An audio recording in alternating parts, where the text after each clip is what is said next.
Hi everyone, আমি রূপম চলে এলাম আরও একটা নতুন ভিডিও নিয়ে। বন্ধুরা, এই ভিডিওটায় আমরা কথা বলতে এসেছি তাণ্ডবের ভিলেনকে নিয়ে। আমি অনেক কমেন্ট পেয়েছি ইতিমধ্যে, দাদা তাণ্ডবের ভিলেন কে বলো, মানে তাণ্ডবের ভিলেনকে নিয়ে একটা ভিডিও বানাও। দেখো, এটা নিয়ে আমি কি বলবো, এর উত্তর একটাই। আমি আগেও বলেছি, এখনো বলবো, যদি সত্যি আমার কাছে ইনফরমেশন থাকতো তাণ্ডবের ভিলেনকে, আমি অবশ্যই সেটাকে নিয়ে ভিডিও করতাম।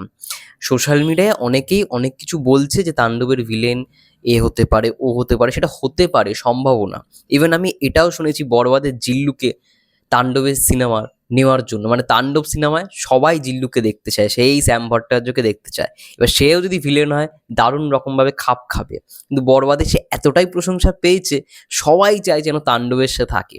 বা যিশু সেনগুপ্তের মতো অ্যাক্টরকে তাণ্ডবে ভিলেন হিসেবে দেখতে চায়, কারণ বড়বাদ যিশু সেনগুপ্তকে যেরকমভাবে ইউজ করা হয়েছে, সেটা কোথাও গিয়ে খুব একটা আশা করেনি সাকিবিয়ানরা। আরেকটু স্ট্রং হলে ভালো হতো। আমি যেটুখানি শুনতে পেয়েছি সাকিবিয়ানদের পক্ষ থেকে, সাকিবিয়ানদের কাছ থেকে, যে বড়বাদে যিশুদার ক্যারেক্টারটাকে কোথাও গিয়ে স্পেস দেওয়া হয়েছে, কিন্তু ক্যারেক্টারটা সেরকমভাবে লেখা হয়নি। ঠিক আছে, গতকালকেও একটা পডকাস্ট আমরা শুট করেছি, আমি আর রিফাত ভাইয়া, এপিসোড নাম্বার 3 সিনেমার এপার ওপার চ্যানেলে। সেখানে আমরা এই জিনিসটা নিয়েই কথা বলছি যে বড়বাদে না কোথাও গিয়ে যিশুদার ক্যারেক্টারটা খুব একটা ইয়ে হয়নি, মানে এটা রিফাত ভাইয়াও বলেছে। তো যাই হোক, এবার তাণ্ডবের ভিলেন কে হতে পারে। দেখো, কে হতে পারে সেটা তো আমি জানি না, কিন্তু এটা শোনা গেছে যে সাউথ থেকে নাকি কোনো একজন ভিলেনকে নেওয়া হয়েছে।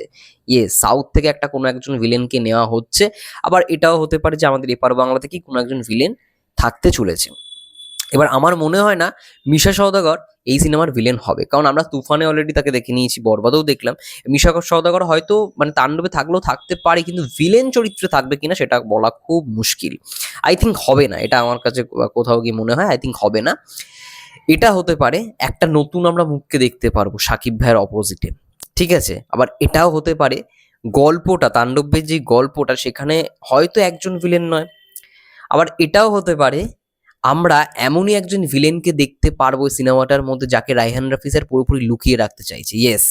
রায়হান রাফি স্যার পুরোপুরি হয়তো সিনেমার টিজারের কথা বলি, যখন টিজার আসবে বা সিনেমার যখন ট্রেলার আসবে, পুরোপুরি হয়তো তার ভয়েস ওভার দেওয়া হবে, কিন্তু তাকে দেখানো হবে না। এটা হলে দারুণ হয়, এটাই সব থেকে ব্যাপক জিনিস হয় যদি করে। আই থিঙ্ক এটাই করাটা উচিত। কারণ রোলেক্স আমরা বিক্রমে যেরকম দেখেছি, অনেকগুলো ভিলেন ছিল, মেন ভিলেন তো বিজয় সেতুপতি ছিল, কিন্তু তারপর আমরা সবার ক্লাইম্যাক্সে যে ভিলেনের উত্থান দেখলাম, সেটা একটা মারাত্মক উত্থান। তো সেরকমই যদি তাণ্ডব সিনেমার মধ্যে একদম ক্লাইম্যাক্সে গিয়ে আমরা একজন ভিলেনের এন্ট্রি দেখতে পাই, সেই ভিলেন ভাই স্ট্রং হতে হবে, সেটা খুব ভালো। আবার তাণ্ডব এমনও একটা ঘটনার প্রেক্ষাপটে, যেহেতু সত্য ঘটনা অবলম্বনে তাণ্ডব, একটা বড় মিডিয়া চ্যানেলকে কেন্দ্র করে, সত্য ঘটনা সরি, একটা বড় মিডিয়ার চ্যানেলের যেই ওই তাণ্ডব হয়েছিল, মানে বড় মিডিয়ার চ্যানেলে একটা মানে চ্যানেলের যে অফিস, সেখানে সন্ত্রাসবাদ ঢুকে অ্যাটাক করেছিল, সেটার উপর ভিত্তি করে হতে চলেছে তাণ্ডব। এবার সেখানে হয়তো অনেকগুলো ভিলেনেরই জায়গা থাকবে। এটাও তো হতে পারে, একজন ভিলেন না, অনেকগুলো ভিলেনই হয়তো থাকতে পারে তাণ্ডব সিনেমাটার মধ্যে সাকিব ভাইয়ের অপোজিটে। এবং ইতিমধ্যে সাবিলা নূরের সঙ্গে তার অনেকগুলো দৃশ্য ভাইরাল হয়েছে, যদিও বা সেগুলো রোমান্টিক গান নিয়ে আই থিঙ্ক মনে হয় না যে কোনো রকম কিছু ইয়ে হলে সেটা খুব একটা ক্ষতিকর হবে। কিন্তু হ্যাঁ, এত ভিডিও তো ভাইরাল হওয়াটা সত্যি খুব একটা সিনেমার পক্ষে বাজে ইম্প্যাক্ট। এবার দেখো, যেখানে সিনেমার টিমরাই দেখছি ছবি ছাড়ছে, তারপরে ভিডিওগুলো ছাড়ছে একদম কাছ থেকে, বোঝা যাচ্ছে টিমের কোনো মেম্বারই কিন্তু কাছ থেকে ভিডিওগুলো করছে, এবং সেখান থেকে আপলোডটা হচ্ছে, সেখান থেকে কাউকে হয়তো শেয়ার করা হচ্ছে, যে হয়তো আপলোড করে দিচ্ছে। তো এইগুলো এক একটা মানে প্রমোশনাল স্ট্র্যাটেজি হতে পারে। ঠিক আছে, রায়ান রাফি স্যারের হয়তো এটা প্রমোশনাল স্ট্র্যাটেজিও হতে পারে, যে এগুলো ইচ্ছা করেই করা হয়েছে সাকিব ভাইয়ের পারমিশন নিয়ে। ঠিক আছে, যেমনটা সাকিব ভাইয়ের এসকে ফিল্মসের পক্ষ থেকে যেমন দেখলাম যে সেখান থেকেও একটা ভালো রকমভাবে রিলস ছাড়া হয়েছে, এই যে রাজশাহী পুঠিয়াবাড়িতে যেরকম শ্যুটটা হলো, সেরকমই আর কি। তো যাই হোক, ভালো লাগছে যে তাণ্ডব নিয়ে সবাই এতটা এক্সাইটেড, এবং ভিলেন খুব ম্যাটার করছে একটা সিনেমার জন্য। আমি যেটুখানি আন্দাজ করতে পারছি, যদি খুব আমাদের লাক ভালো হয়ে থাকে, তাহলে হয়তো সব থেকে বড় চমক আমরা ভিলেনেই পাবো। ইয়েস, সব থেকে বড় চমক হয়তো আমরা ভিলেনেই পেতে চলেছি তাণ্ডব সিনেমাটার মধ্যে, যাকে হয়তো রিভিল আউট করাও হতে পারে, নাও করা হতে পারে। যদি করা হয় সেখানেও একটা চমক, আর না করা হলে সেটা তো আরো বড় চমক হতে চলেছে। তো একটুখানি আমার কাছে আভাস এসেছিল যে সাউথ থেকে নাকি কোনো একজন অভিনেতা থাকতে চলেছে, সাউথ থেকে। সেটা কতটা সত্যতা আমি কিন্তু যাচাই করিনি, আমি শুনেছিলাম। আবারও বলছি, সত্যতা কতটা রয়েছে আমি জানি না, কিন্তু আমি শুনেছিলাম।